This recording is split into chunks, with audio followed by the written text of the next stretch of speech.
Good morning. I'm John Bitson, the Menard Family Director of the Sheila and Robert Challey Institute for Global Innovation and Growth.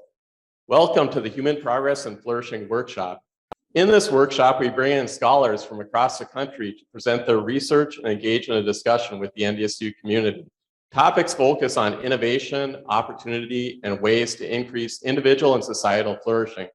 I'm super excited that today we're joined by one of our own, Dr. Kerianne Lawson, and we're very fortunate to have Dr. Lawson at NDSU and in the Challey Institute.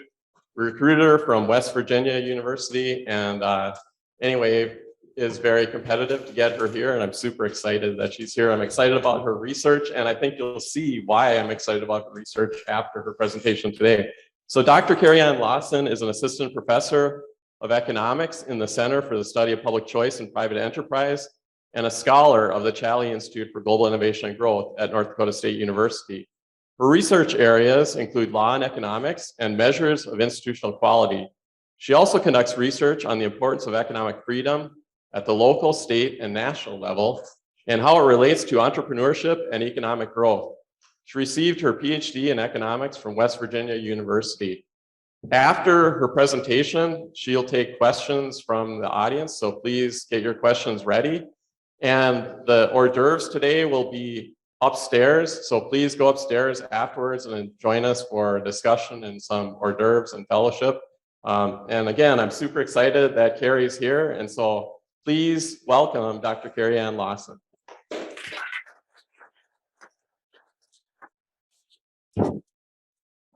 Thanks, John. All right, well, like John said, hi, I'm Kerianne Lawson, and today I'm going to be talking about a house titling program in South Africa called the Khaya Lam Project. And so first, I want to talk about property rights and why they're important. And so, economists argue that capital is crucial for economic growth, and the way that we can kind of leverage what we have and use it to the best of its ability is to have well-defined and enforced property rights. And why is that? Well, property rights are basically a way for us to understand who owns what, and then make sure that if someone tries to come take your stuff, that we can properly determine who is the rightful owner of whatever it is in question. And so, for example, I own a home in Fargo. There's a title with my name on it that's being held at, somewhere. And if someone came at my doorstep and said, "This house is mine now," I would be able to say, "No, it's mine because my name's on this title," right? So it's sort of like legal, formal way for us to understand, who owns which thing. And so one of the other key kind of important things to think about when I own this home is that I have an incentive to invest in it. I can use it as a collateral for loan, open a small business, or how to buy anything large. I could also make improvements to my home. I'm allowed to sell the home. I can leave it in a will. I can rent it out. There are so many things that I can do now that the home is in my name. And so this is going to be kind of a very vital part of people's ability to better their situation, is to have well-defined and enforced property rights. So the economics literature and just social sciences in general have found a lot of great things associated with expanding access to housing. So this kind of first column is some things that we know are associated with public housing projects or just kind of access to formal housing. And so the first one is increases in incomes. There's a paper actually about South Africa where individuals have access to formal homes from shacks, shanties, and they see an increase in their incomes. And this is likely because they're able to spend less time maintaining their informal structure and actually just have a formal home. It frees up their time and they're able to get employment. And so this is a pretty important part of economic flourishing. And then also there are land titling and house titling programs, happening in developing countries, basically saying that people have built homes or were, moved to homes under, government programs, and then they don't have any rightful claim to that house. And so they're going to say, now we're going to give you the title to this house that you've built. And so they see a lot of really positive things associated with this. People then start investing in the homes now that they own them because they have an incentive to do so. They take on less risk. That's a paper in Colombia saying that farmers, once they have a title to their land, they grow fewer illicit crops. They try to get better access to water and electricity, and they also increases in entrepreneurship. Now they have this asset, and they are able to maybe take out a loan and start a small business. So, it's kind of difficult for a lot of us to imagine, but imagine that you're living in fear every day that your house or your home could be taken away from you, and you have no way to really fight it.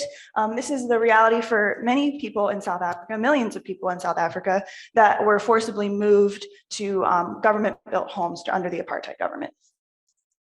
And so there are kind of two pieces of policy or legislation that feed into this problem. The first actually predates the apartheid government. In 1913, there's the Black Native Lands Act, the Black Land Act is called both, and basically says that Blacks are unable to own land, and they're not even allowed to be tenant farmers on white-owned farms. So basically, non-existent property rights for non-white individuals in South Africa. And then the apartheid government takes over, and they move individuals to segregated townships. And these are just little brick structures that are, rows and rows and rows of them. And they just were moved into segregated suburbs, essentially, away from the city centers, so that whites could have the more desirable inner, city center properties. And so these homes, they are not allowed to make any changes. They're not allowed to sell them. They don't own them. They're just merely tenants in government homes, and so they have no property rights. And then if they want to leave it to heirs, too bad. And if then they can be told to leave at any time. There's no security whatsoever for your house. And so this, when the apartheid government kind of is dismantled and they're passing new legislation, one of the biggest pieces of policy, or most exciting kind of piece of the policy, was in a way to repair or kind of remedy this problem.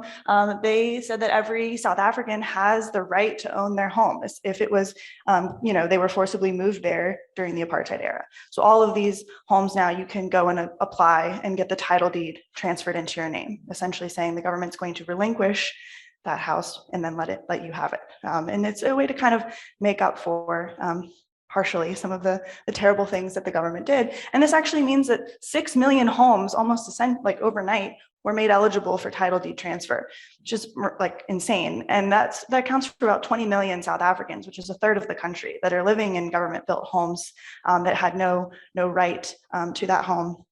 And so now they're eligible for that title deed transfer. And so the problem is this legislation, 1991, is 30 years old, right? It's still, there's still 6 million homes eligible for title deed transfer in South Africa today. Basically, no one went through the process. It's very puzzling to people like me who understand how wonderful it would be for people's situations to have the title deed in their hands, right? Rather than being just tenants of the government.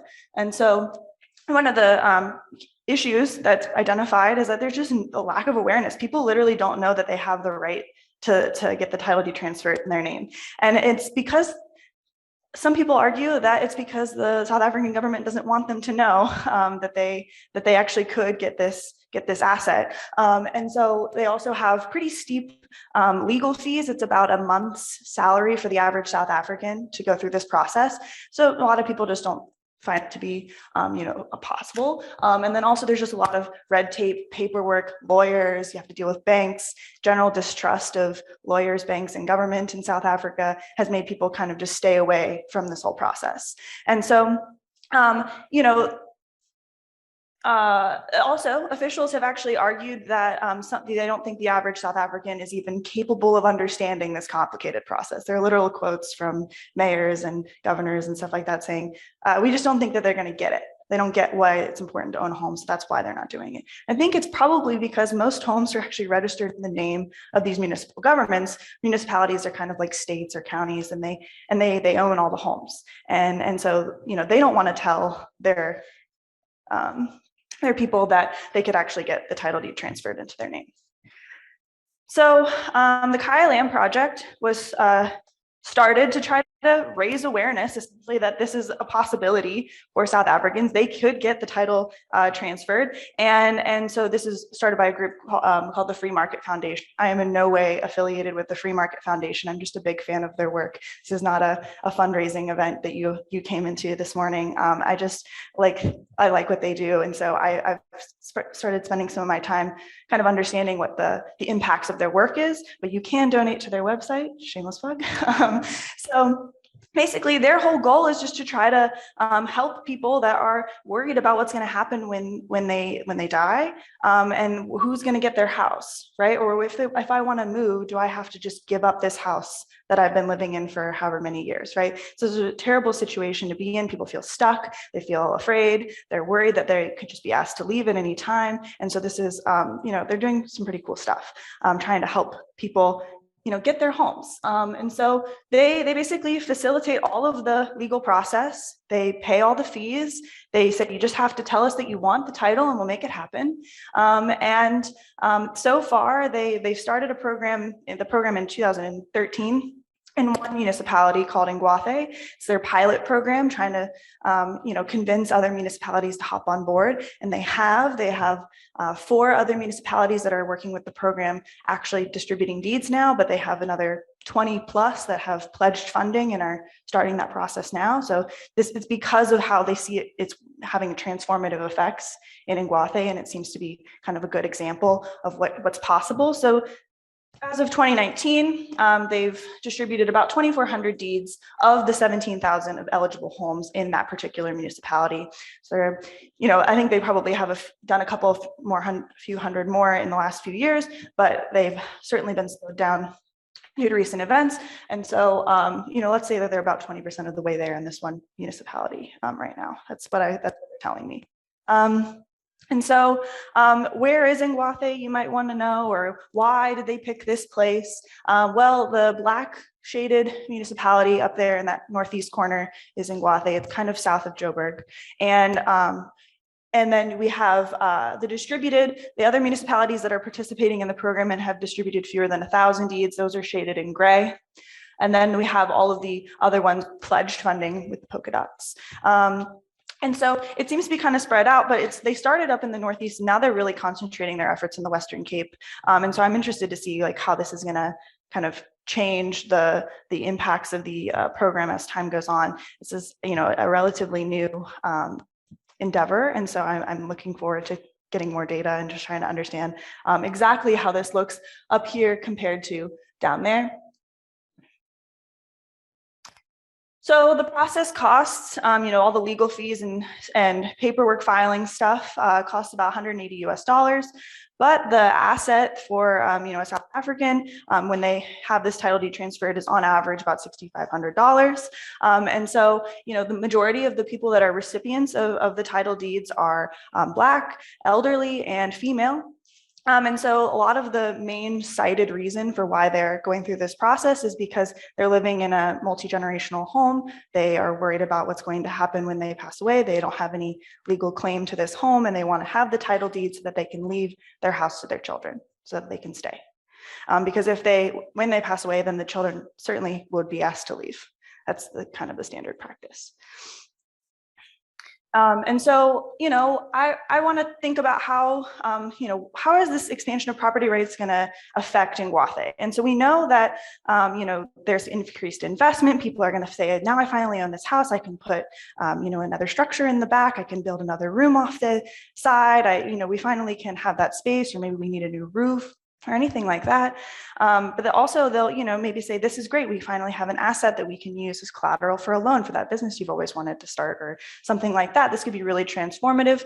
And we see that, people are kind of just bettering their situation. And so I've always wondered why the literature hasn't started to kind of move towards what about neighborhood crime, right? Like, you think that people would find a way to secure their homes better if you're living in a pretty high crime area, pretty much all of South Africa is high crime. And so you'd think that they maybe would say, this is a great opportunity for us to get better windows, or put a nice lock on the door, security system, et cetera. And especially since you own it, you would have a much more vested interest in securing it. And so I look at this with just that immediate impact of the Khaya Lam Project on the municipality in Guathe to see like, do we see any measurable differences in the crime rates? And so I use the synthetic control method for this because the selection of Guathe is from every, at least from the perspective of trying to reduce crime rates, random. And so I'm able to use a weighted average of all the other municipalities to kind of construct a fake Guathe to represent what would have happened if the Khaya Lam Project didn't ever take place there. So then I can compare that to what actually did happen. And so, and then I plot the two and I see whether or not they're different from one another. That's basically what I do. And so I can use the data on crime, the demographic information for all these municipalities, and then obviously the rollout of the Khaya Lam Project. And so as these new municipalities join in, I hope to in future work kind of incorporate what's happening there. But for right now, I'm just looking at the pilot program in Guathe. Okay. So when I started thinking about this, I was like, well, what ways would crime be affected based off of what I know about property rights expansion from the literature? Well, first I could say this increase in investment, right? Like that's first angle. People might, kind of secure their homes better and it might deter crime. And so that's one kind of angle that I explore. And then the next is, maybe people become wealthier.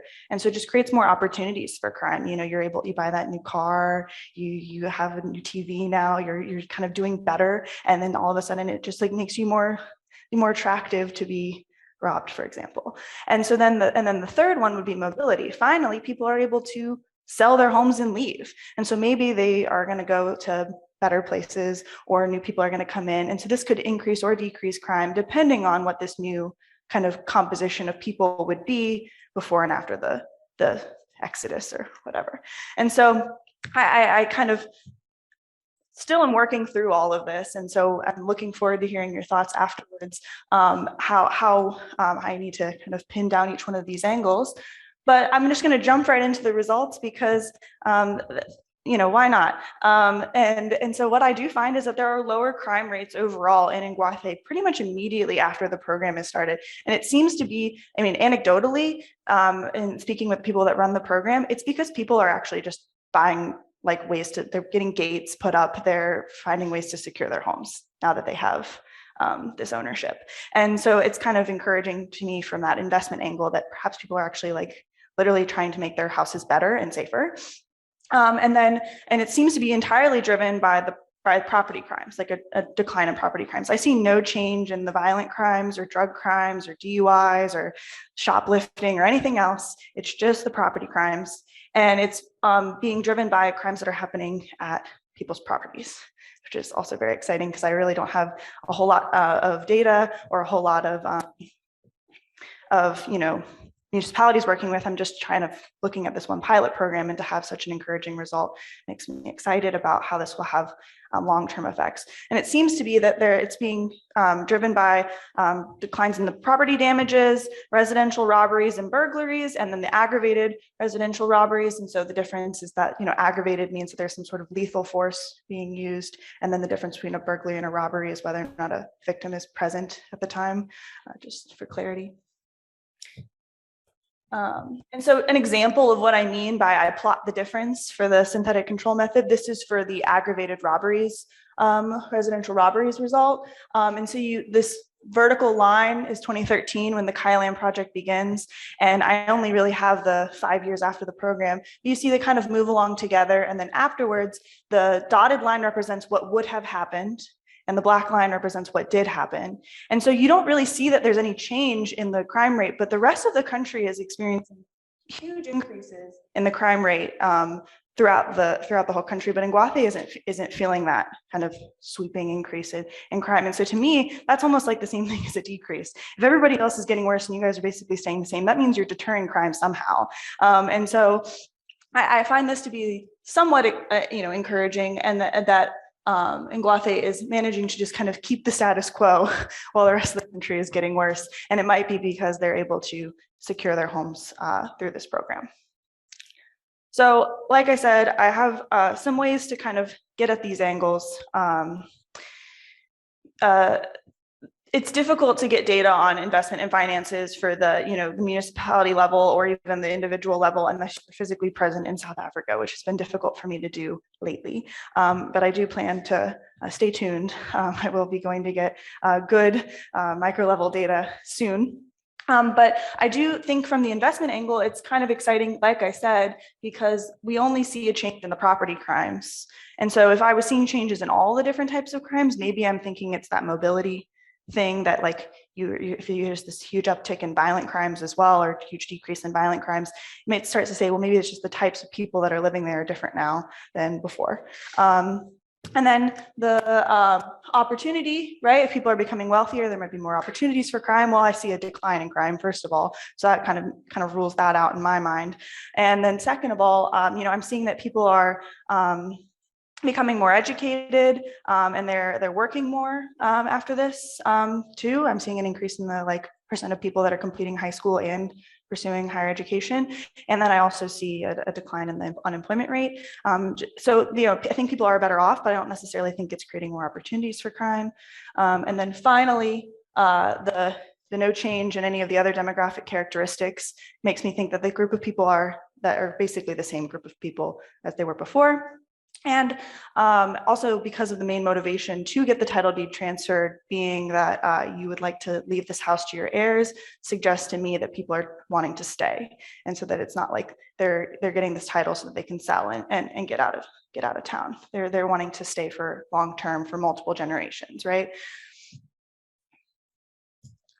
So, my future plans is I want to try to get better data, collect maybe some surveys, and go to South Africa and kind of figure out what's going on with Ngwathe and the other municipalities that are participating in this program. I want to look at what's going to happen, what's driving these crime, initial crime results that I'm seeing that are pretty, they're minor, but there's something, and there's something going on, and you can see it, at least through, if you look at, they have pictures of the street of all the homes, and the ones that did get the title deed transfers and the one that didn't. It's pretty remarkable difference. And so I think that there might be some sort of way that I could measure this with, income and investment information. I want to look at what happens with the entrepreneurial behavior. Are people taking out loans? Are people starting businesses in Ngwathe? And then also just these long-term effects. Like I said, a lot of people are getting the title deeds transferred so that they can leave them to heirs. I want to see what the people who, receive that title, that home after their grandmother passes away, what do they do with that asset, right? And I'm excited to kind of see the long run effects, how this will kind of help the community, and hopefully, just be an inspiration for other municipalities to participate in the program and allow people to have access to the title deed that they rightfully have a legal right to. And so, oh no, I don't know what I did. Thanks, Kelly. And so just some citations in case anyone was curious. And that's really all I have. I would be happy to talk more about anything related to the project, anything that I want to, any kind of clarifying questions or anything at all. But thank you for your time.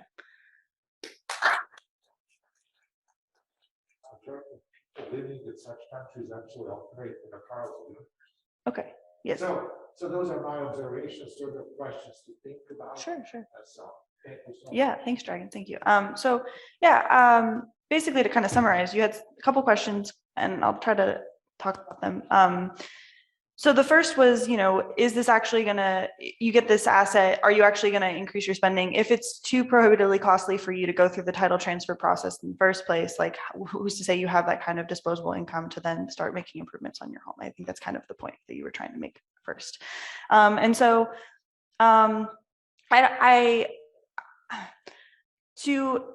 think that's a fair point. But I do think that people will still use this as a collateral for loans. I mean, we see it happening with home titling programs in South America. So I don't see why it would be, markedly different in another developing world kind of context. But I also think that people still manage to, they basically are using they're spending their money on everything but their house at this point, is from what I understand, is that everybody's like got cars, they have all the like stuff inside their home that they would be able to take with them if they were being told they were kicked out. It's basically everything but the structure itself is that they're spending money on. And so I think if you actually had ownership of the structure, people would kind of start saying, okay, well, maybe I'm not going to get a new stereo, I'm going to work on these windows in this house finally. You know what I mean? I think it's going to be kind of, you're just going to kind of switch. Maybe it's not going to say that they're going to increase their spending on stuff. They might just switch from what they're spending their money on. It's my understanding that within the home or the things that they could take with them that they do own, people spend their money just fine. Is that an okay point? You answered the question, but my question is, how does that make them better off to give up the stereo or a car in order to have better door in the house? That still isn't so adequate, Yeah, sure. Yeah. No, I mean, I don't know. I think that would be something that I'm thinking about just from the crime angle. It would probably secure a home better, right? And so that's kind of what I'm thinking. I think that there will be positive spillovers from people investing in their homes rather than just purchasing household items. And so maybe that would be a okay thing. I'm not necessarily saying that, and then maybe with time you would become better off. I'm not particularly sure how it would look, and I'm excited to see how it goes. And I think also just on a kind of just base level, I think it's important for people to, if they have the right to own their homes, they should be able to own the homes regardless. And I think it's just kind of a responsibility of the South African government to keep their word and say, we moved you people all the way out to these townships and we said sorry and we're going to give you these houses, and then they didn't do it. And I think that's kind of wrong, just from a human perspective. And so I think that even if it's not like massively transformative on an immediate day-to-day basis, I think it's something to do with dignity and security and understanding that you have this house now and they're not going to tell you to leave. And I think that's kind of an important part of like having a good society, at least from this is, yeah, is that good? Yeah. Okay, bye. So this is a methodological question that I'm going to phrase in a different way Sure. to get an answer for me and something that's useful for the undergraduate students. So within district rollout, how do they go about promoting the program? And is it going to be similar across the different districts? This is where the methodological question is coming from you. But for the undergrads, maybe discussing how NGOs promote the programs that they are administering in these developing countries might be a useful context. Yeah, definitely. So something that's cool that the Khaya Lam Project and the Free Market Foundation are doing is that they are partnering with businesses and banks in particular. It's gotten a lot of support from the private sector for this particular project. The banks certainly see the value in people gaining these assets. And so that also kind of goes back to Dragon's point. I do think that the banks believe that people are going to take out loans. And that's why they're funding the project essentially. But that means that, it's going to be basically they're going to go to all the people that have accounts at these banks and be like, do you want to own your house or what? And that's pretty much how they are advertising it. But they also have the support from the municipal council. And that was like very key as a friendly political party that understood the value of home ownership and said, yeah, we'll give it a try. And then through that, they've been able to kind of, that's the interesting part is they have this pilot program, but all the other municipalities, it's going to be basically say, look what's happening over here in Nguathe, isn't it so great? You guys should do it too. And so it's going to look a little bit different in how they're promoting the thing. And so that's why the pilot program may not be, I don't think it's necessarily fair for us to make like pilot program to the rest of the municipalities that join on later kind of comparisons because of the way that they did the rollout, which is what Thomas's question was about, is how did they advertise and how did they get people to kind of get on board with this, and how do you get the municipalities to participate, right? And so I've gotten a lot of questions about this as I give this talk, is like, how did they pick Nguathe? Why? Is it random? Did they, were they particularly special in any way? And I don't see any kind of measurable difference between like Nguathe and other municipalities in its province, in any kind of like demographic or political way. But it's somehow they were the ones that just maybe answered the email and it worked out. So yeah, if you're thinking about how to get rollout going, it's got to be who's willing to participate. And that is going to be something that's difficult for me from like a, researcher's perspective to capture what was that special thing that made them say yes. Yeah, so it's a limitation for sure. Anyone else? Jeremy? So there's a couple of things that weren't clear to me. Sure. First of all, do people who live in a home that's owned by the state pay any rent to the state? And does the state then actually give them benefits beyond just occupancy? Are they maintaining the houses? Do they fix anything? It's basically a landlord that does nothing for you. So like they basically doesn't charge you anything. No, they don't. It depends. No, they don't charge. It's for it's basically they provide like water. I mean, it's like a basic infrastructure, water, electricity supply. But other than that, they're not doing any kind of maintenance. If something breaks, you're responsible for the upkeep of the property. In terms of, you had mentioned that you're interested in thinking about ways in which these mechanisms might influence crime. Yeah. And I don't know, I'm sure that you've given this lots and lots and lots of thought, but a possible thing that can happen is that, especially in some countries that have experienced lots of upheaval, sometimes crimes against the state or the property of the state are looked upon favorably. Especially if it's vandalism type crime. Now, when you're doing something like that, you're actually harming an individual, right, and a person who's your neighbor.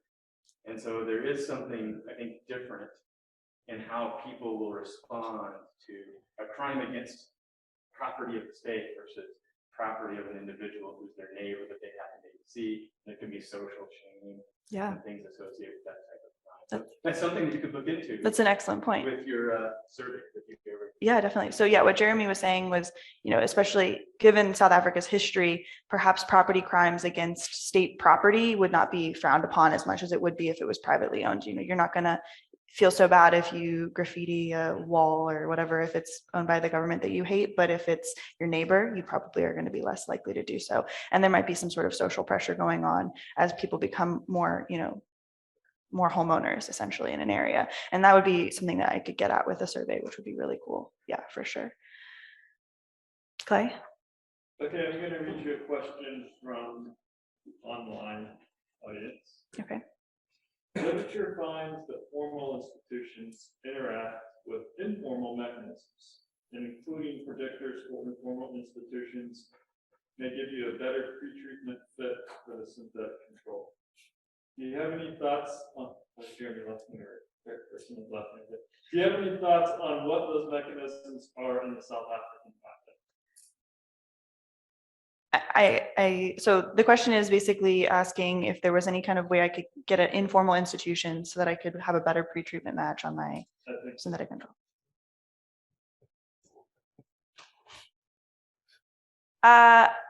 I think that would be nice, but I don't necessarily know exactly how I would be able to get any kind of data on that in the South African context. And I'm going to punt essentially on that question because I don't really, it's difficult to get any kind of data on anybody in South Africa at the moment. And I can't imagine trying to get something that informal. Perhaps with a survey, I could try to create my own variables and that would be lovely. But I right now, there's nothing that exists in that kind of way. Yeah, I'm working with basically whatever the Khaya Lam Project is willing to give me and whatever I can find that's publicly available right now. I'm just really scraping together whatever I possibly can and trying to make something out of it. And I'm really looking forward to being able to make my own data soon. It's another question over here. Yeah, hi.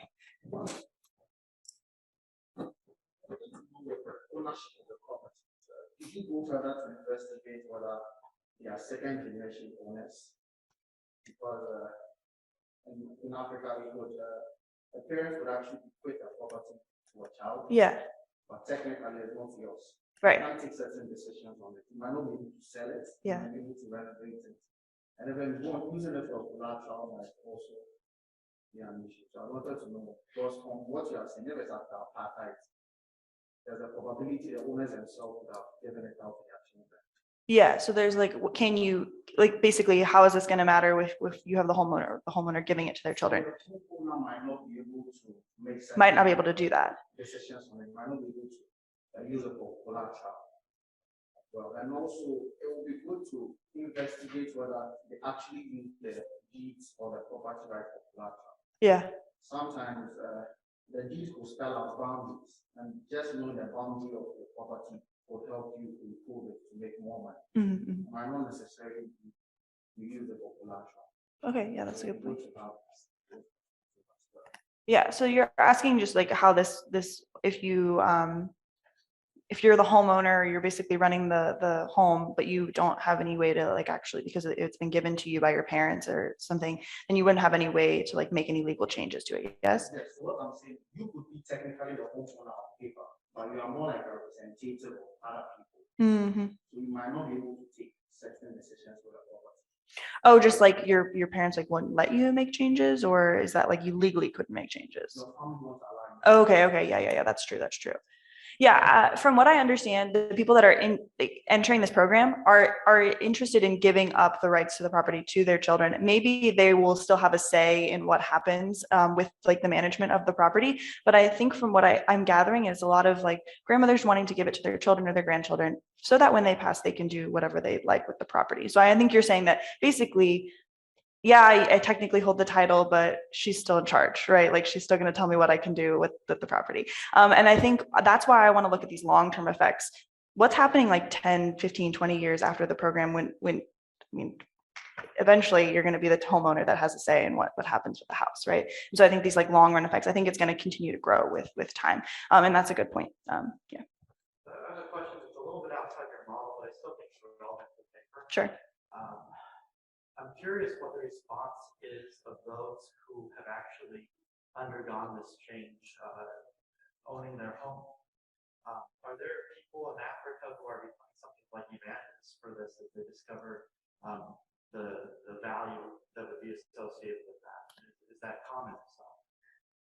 Yeah, the program in Iguate is wildly popular. Like everybody wants to be a part of it. Right now, the problem is funding, is that they don't have like they're negotiating for lower group rates for their lawyers and stuff like that. But at the end of the day, there's going to be a cost associated with this, and they're dedicated to making it a free process. And so, Tim's question is basically like, how are people responding to this? Are they becoming big advocates of the Khaya Lam Project and kind of evangelizing the process of getting the title deed transferred? Perhaps it will inspire people to go through the process on their own and pay for it out of pocket if they are able to do so. But I think likely people will wait for the funding and do it the free way. Yeah, it's wildly popular. People are, if you go on their website, they have quote after quote after quote after quote of people that have received title deeds being like, I was able to put a hair salon in my backyard and now I have a business and this is great. Like it's actually happening. I just don't have any way to like measure it with data right now. So I just need to like get there and start asking people questions. So it makes me excited. Anecdotally, I feel like there's a lot of support for the program. Clay. If there's just building on that question, is there any political movement on like, oh, people really like this, maybe we should waive these? One of the things you said is this was kind of like one way to kind of make amends for past sins. Is there any movement to be like, well, another way would be to just do it and say it. And a barrier, if there's a financial barrier, or is that just like, I don't know anything about the politics. No, absolutely. I think that would be a dream situation for the people that are running this program, that they wouldn't have to go through this grueling process over and over and over again with the getting these transferred, and just say, then the government just waves their hand and says, if you're living in a house right now, you have the title to it. But it's more, you still have to fill out the paperwork, right? How else will we know? You have to kind of have your name on something to prove. So it is, yeah. But I think there is a lot of the most extreme support would say, yeah. But there is some pushback. I mean, people that have participated in the program obviously are big fans, but there are some people that have some critiques, and I address it in the paper, pretty in depth. But some people argue that this home ownership could be difficult when the title deed is transferred into a man's name and then the couple's unmarried, and this kind of putting women in a difficult spot, and that they don't have any property rights to a home, and then kind of And so there's arguments that this would maybe increase like, women staying in violent kind of situations or whatever. And I find no evidence of this even initially, but I also, that paper basically was just kind of a opinion. I don't really know if we can empirically test this, and I look forward to doing that. But it doesn't seem to be the case, considering the majority of the title deed recipients are elderly and female, like 90% of them are. I don't think this is going to be a concern. These are people that have managed to survive through the apartheid government and now just want their home. Yeah. Oh, yeah, hi. Yes, so just curious, was there any disadvantage of joining this program? Because I know, for example, in Nigeria, where I'm from, you can get your certificate of ownership, and then the government comes up and says, "Oh, we're going to do something in this area," and everything is wrong. Yeah, there's always a risk of that, but whether you own the home or not, there's a risk of this. And so you're basically just asking whether or not, like, even if there's a downside, now that you own the house, the government shows up and says, hey, we want to build a shopping mall here, so you got to go, or whatever it is. Like, that's always going to be a problem, whether you own the title or not. That's something that's like a whole other set of issues, at least from what I think. Yeah. That was the question, actually, I asked probably just different. Okay, yeah. Okay, cool. Well, glad we got there eventually. So again, we go to sort of, what we would maybe call, say, the ghetto, Johannesburg. Again, there are like 100,000 homes, maybe more. There are close to about 1 million people there. So it's not like 2 houses street. So the question becomes, what's your owner? Who are the people who can sell that property? You've seen this little picture. Who wants to move in to live in? So the bank will give you a loan, and so the bank then can become the owner of that. What is that the bank will do with the property, like the parcel that's surrounded by thousands of parcels from each side in that gap?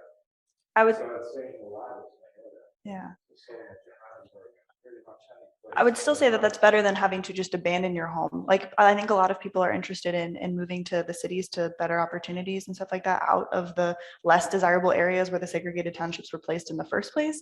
And so now you would actually have an opportunity to at least sell it, even if it means it's going to get turned into a highway. You'd actually have a way to make some money instead of just basically packing up and leaving the house behind. It's not about a single property, you're talking about thousands of properties at the same time. So your one property means very little unless there's coordinated action by so many agents or players in that, that can lead to the outcome. I think that's, yeah. So you're saying it would only really make sense if like a lot of people were property owners. You can't just do one house on the street. Yeah, well, I think that's why the Khaya Lam Project is trying to do this, like at one municipality at a time on a large scale. Like they basically just drop a couple thousand deeds a day. Like they'll just do like a big mass distribution day, and then they go to the next place and they do another couple hundred, and they're just trying to do it 100 or 200, 300 at a time. And I mean, it's going to be hard to chip away at it because they don't have unlimited funds.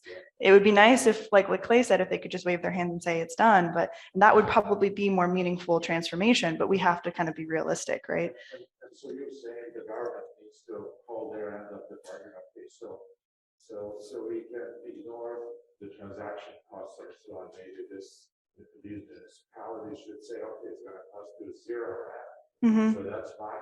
Do you think that would change something? Because that one monthly salary is actually what prevents people from making that decision. Because that's an important decision. So 1 month salary, is that something that really prevents people from deciding that? So would the government keep their end of the bargain if they break down that? So you're basically saying, would the government actually keep their end of the bargain if they made it free? Would they still let everybody go through the process? Yeah, I don't know. I mean, that's like a tough question to ask me. I'm not the South African government, but I do think. Well, I think a lot of it had to do with lack of awareness. I think that people didn't know they had the right. Implies that somehow government is not the people. So that's what I don't understand. Is it the people living there have an opportunity to do it and they don't do it because, as we hear, they don't know how to do it. I don't believe that people are smart in general. Secondly, 1 month of their income is too much. So, okay, now let's make it free. So then the government gives everything. So are we gonna see the change? We don't know. And if we don't know, we cannot make the statement it's because the government didn't hold the efforts of the parliament. We just don't know, or it's the people who find no interest to do that.